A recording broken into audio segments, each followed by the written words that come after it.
السلام علیکم۔ بسم اللہ الرحمن الرحیم۔ حضرت موسیٰ علیہ السلام اور ایک بے اولاد عورت کا واقعہ۔ سیدنا حضرت موسیٰ علیہ السلام اللہ تعالیٰ کے بہت ہی بہادر اور برگزیدہ بزرگ ہے۔ حضرت موسیٰ علیہ السلام کو کلیم اللہ کا لقب دیا گیا۔ اس لقب کی وجہ یہ تھی کہ آپ علیہ السلام اللہ تبارک و تعالیٰ سے باتیں کیا کرتے تھے اور باتیں کرنے کے لیے ایک مخصوص جگہ کا انتخاب کیا گیا جسے کوہ طور کے نام سے جانا جاتا ہے۔ اللہ تبارک و تعالیٰ سے بات کرنے کا یہ شرف آپ کے علاوہ کسی اور کے پاس نہیں تھا۔ حضرت موسیٰ علیہ السلام معمول کے مطابق اللہ تبارک و تعالیٰ سے ملاقات کے لیے کوہ طور کی طرف جا رہے تھے کہ راستے میں آپ کو ایک عورت نظر آئی جو کہ زار و قطار رو رہی تھی۔ سیدنا حضرت موسیٰ علیہ السلام کا دل ویسے ہی بہت نرم تھا تو اس عورت کو دیکھ کر آپ خود بھی غمگین ہو گئے۔ حضرت موسیٰ علیہ السلام سے رہا نہ گیا اور اس عورت سے اس کی پریشانی کا سبب پوچھا۔ اس عورت نے حضرت موسیٰ علیہ السلام سے روتے ہوئے بتایا کہ وہ بے اولاد ہے اور لوگ اسے بے اولاد ہونے کا طعنہ دیتے ہیں۔ اس عورت نے حضرت موسیٰ علیہ السلام سے گزارش کی کہ وہ اللہ تبارک و تعالیٰ سے یہ دریافت کرے کہ اس کو کبھی اولاد ہوں گی یا نہیں۔ وہ عورت جانتی تھی کہ حضرت موسیٰ علیہ السلام اللہ تبارک و تعالیٰ سے ہم کلام ہوتے ہیں۔ حضرت موسیٰ علیہ السلام نے اس عورت کو یقین دلایا کہ وہ اللہ تعالیٰ سے اس معاملے کا ذکر ضرور کریں گے اور اس کے بعد آپ علیہ السلام پھر سے کوہ طور کی طرف روانہ ہو گئے۔ اللہ تبارک و تعالیٰ سے ملاقات کے دوران ہی حضرت موسیٰ علیہ السلام نے اس عورت کا ماجرا بیان کیا تو اللہ تعالیٰ نے حضرت موسیٰ علیہ السلام کو بتایا کہ اس عورت کی قسمت میں یہی لکھا ہے کہ اسے کبھی اولاد نہیں ہوں گی اور اس عورت کو چاہیے کہ اس پر جو آزمائش آئی ہے اس پر صبر کرے۔ حضرت موسیٰ علیہ السلام یہ بات سن کر بہت غمگین ہو گئے۔ جب حضرت موسیٰ علیہ السلام کوہ طور سے واپس لوٹ کر آ رہے تھے تو راستے میں وہ عورت اسی جگہ بیٹھی ہوئی ملی۔ وہ عورت حضرت موسیٰ علیہ السلام کا ہی انتظار کر رہی تھی۔ آپ علیہ السلام کو دیکھتے ہی آپ کے پاس آئی۔ حضرت موسیٰ علیہ السلام نے اللہ تبارک و تعالیٰ کا فیصلہ سنایا۔ عورت یہ سن کر اور زیادہ رونے لگی۔ حضرت موسیٰ علیہ السلام نے اس عورت کو تسلی دی اور یہ بھی سمجھایا کہ اللہ تبارک و تعالیٰ کے ہر فیصلے میں بہتری ہوتی ہے اور یہ بھی کہا کہ تم صبر سے کام لو اور اللہ تبارک و تعالیٰ پہ بھروسہ رکھو۔ اولاد اللہ تبارک و تعالیٰ کی دین ہوتی ہے۔ وہ جسے چاہے بیٹیاں عطا فرمائے یا جسے چاہے بیٹے اور جسے چاہے دونوں ہی عطا فرمائے۔ اس واقعہ کو بہت عرصہ گزر چکا تھا۔ ایک دن اس عورت کے گھر کے قریب ہی سے ایک درویش روٹی کا سوال کر رہا تھا۔ عورت کے کان میں جب اس درویش کی صدا پڑی تو اسے رک جانے کو کہا اور کچھ دیر بعد اس کے لیے روٹی لے کر آئی۔ پھر درویش نے عورت کو اولاد عطا ہونے کی دعا دی اور ایسا ہوا کہ اللہ تبارک و تعالیٰ نے اس درویش کی دعا قبول کر لی اور عورت کو اولاد کی نعمت سے نواز دیا۔ جب اس بات کی خبر حضرت موسیٰ علیہ السلام کے پاس پہنچی تو آپ علیہ السلام بہت حیران ہوئے کیونکہ اللہ تبارک و تعالیٰ نے تو انہیں بتایا تھا کہ اس عورت کی قسمت میں اولاد کا نہ ہونا لکھا ہے، تو یہ کیسے ممکن ہوا؟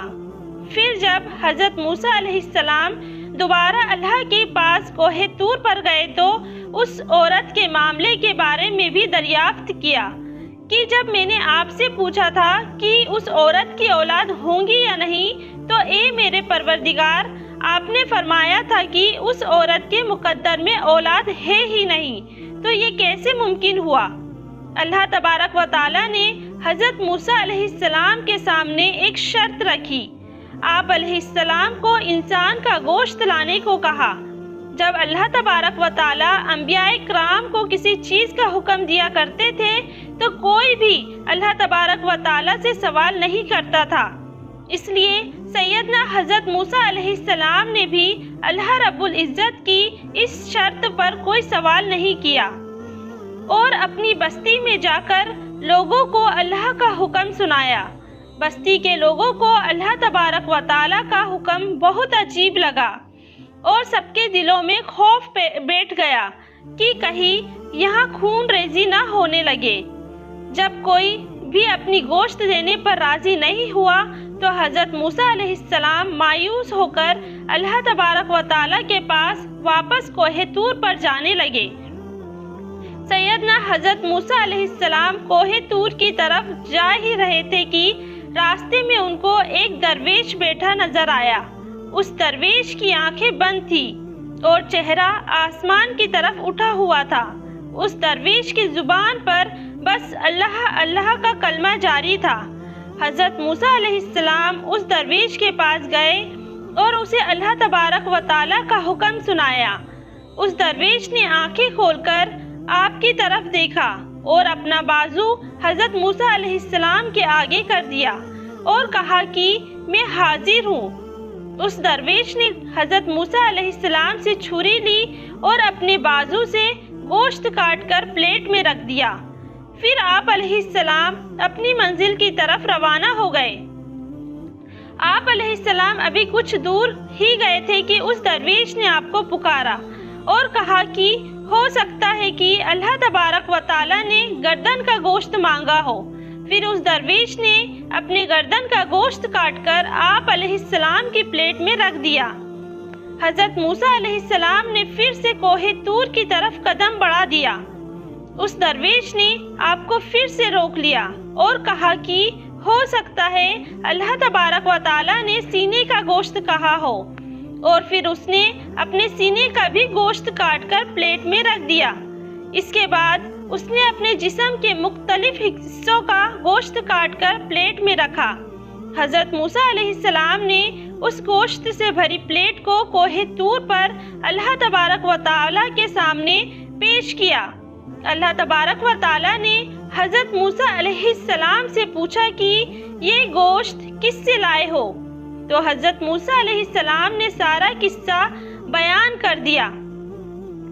اللہ تبارک و تعالیٰ نے فرمایا، اے موسیٰ، یہ میرے بندے کا مجھ سے عشق ہے، اور اس عشق کی حد دیکھو کہ اس نے اپنے تکلیف کا نہیں سوچا، بلکہ میری رضا اور خوشی کی خاطر اپنے جسم کا گوشت کاٹ کر تمہارے سامنے رکھ دیا۔